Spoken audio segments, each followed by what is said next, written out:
দৰং জিলা সাহিত্য সভাৰ 53 সংখ্যক প্ৰতিষ্ঠা দিৱস উদযাপন। উপস্থিত অসম সাহিত্য সভাৰ সভাপতি বসন্ত কুমাৰ গোস্বামী, দৰং জিলা সাহিত্য সভা প্ৰকল্পত আজি দিনজোৰা কাৰ্যসূচীৰে সুৰভি সাহিত্য সভা, মংগলধাম সাহিত্য সভা আৰু সাহিত্য সংস্কৃতি আলোচনা চক্ৰৰ আতিথ্যত আজি দিনজোৰা কাৰ্যসূচীৰে অনুষ্ঠিত কৰা হয় প্ৰতিষ্ঠা দিৱসটি। অক্ষয় কুমাৰ নাথে পতাকা উত্তোলনেৰে শুভাৰম্ভণি কৰা অনুষ্ঠানটিত তেখেতেই সভাপতিত্ব কৰে।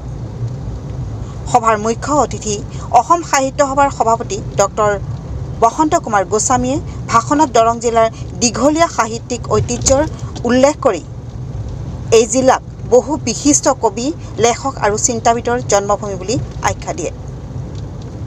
অনুষ্ঠানত জিলা সাহিত্য সভাৰ পদাধিকাৰীসকলৰ উপৰিও বিভিন্ন অঞ্চলৰ সাহিত্য সভাৰ সদস্য, স্থানীয় বিশিষ্ট ব্যক্তি আৰু বহুসংখ্যক সাহিত্য অনুৰাগীৰ উপস্থিতি দেখা যায়। দিনজোৰা কাৰ্যসূচীত আলোচনা সভা, সংগীত অনুষ্ঠানৰ উপৰিও অৱসৰপ্ৰাপ্ত মেজৰ ডক্টৰ লীনা শইকীয়াৰ অসম বুৰঞ্জীৰ কেইগৰাকীমান ৰমণী, জিতেন ভাগৱতীৰ জীৱ জগতৰ ইতিহাসত সাপ মানুহৰ সহবাস আৰু বিশ্বাস অবিশ্বাস আৰু মতিদেৱ শাস্ত্ৰীৰ বন্দে মাতৰম শীৰ্ষক 3খন গ্ৰন্থৰ উন্মোচন কৰা হয়। মঙলদৈৰ পৰা মীৰ চাহিল ইৰফানৰ প্ৰতিবেদন। অতি সুন্দৰ হৈছে 3খন শাখা সভাই প্ৰযত্নত দৰং জিলা সাহিত্য সভাই আজি 53 সংখ্যক প্ৰতিষ্ঠা দিৱস পাতিলে। কাইলৈৰ পৰা এই শাখা জিলাখনে 54 বছৰত পাও দিব। তাৰমানে মই স্বৰ্ণৰ বৰ্ষটো অতিক্ৰম কৰি এতিয়া 100 বৰ্ষৰ ফালে এখোজ দেখোজকৈ আগবাঢ়ি গৈছে। আজি প্ৰতিষ্ঠা দিৱস ইয়াত বৰ উলহ মালহেৰে পালন কৰা হৈছে। 3খন গ্ৰন্থও ইতিমধ্যে উন্মোচিত হৈছে। মন কৰিবলগীয়া যে আজি অকল দৰঙতেই নহয়, সমগ্ৰ অসমৰ আমাৰ শাখাৰ জিলা সভাবিলাক উজ্জীৱিত হৈছে। প্ৰত্যেকেই নিজৰ নিজৰ দায়িত্ব পালন কৰিছে। তদনুৰূপভাৱে দৰং জিলায়ো অসম সাহিত্য সভাৰেই নহয়, অসমৰ ভাষা সাহিত্য সংস্কৃতিৰ সৰ্বতোমুখী বিকাশৰ কাৰণে বিভিন্ন গ্ৰন্থাদি ৰচনা কৰিছে।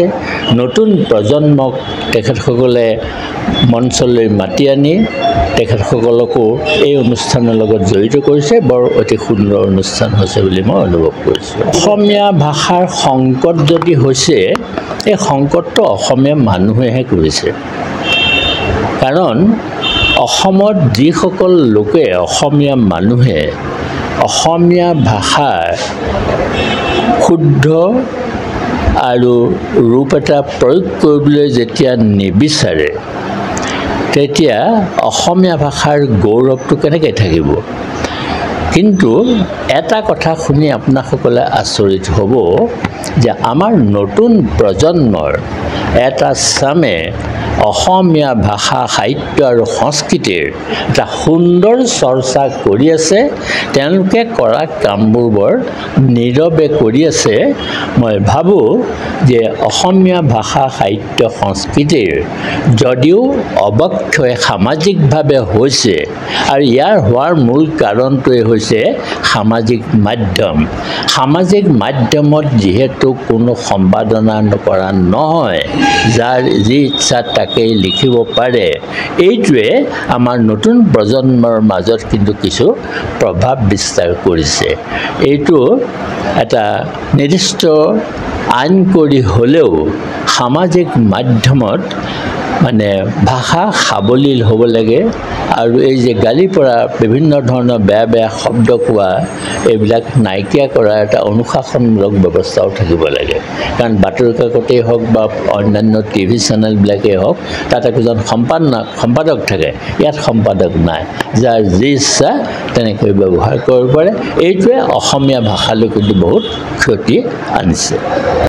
যিকোনো খবৰ আৰু বিজ্ঞাপনৰ বাবে যোগাযোগ কৰক 7896121996, লগতে 7002537271 আৰু 9854011916।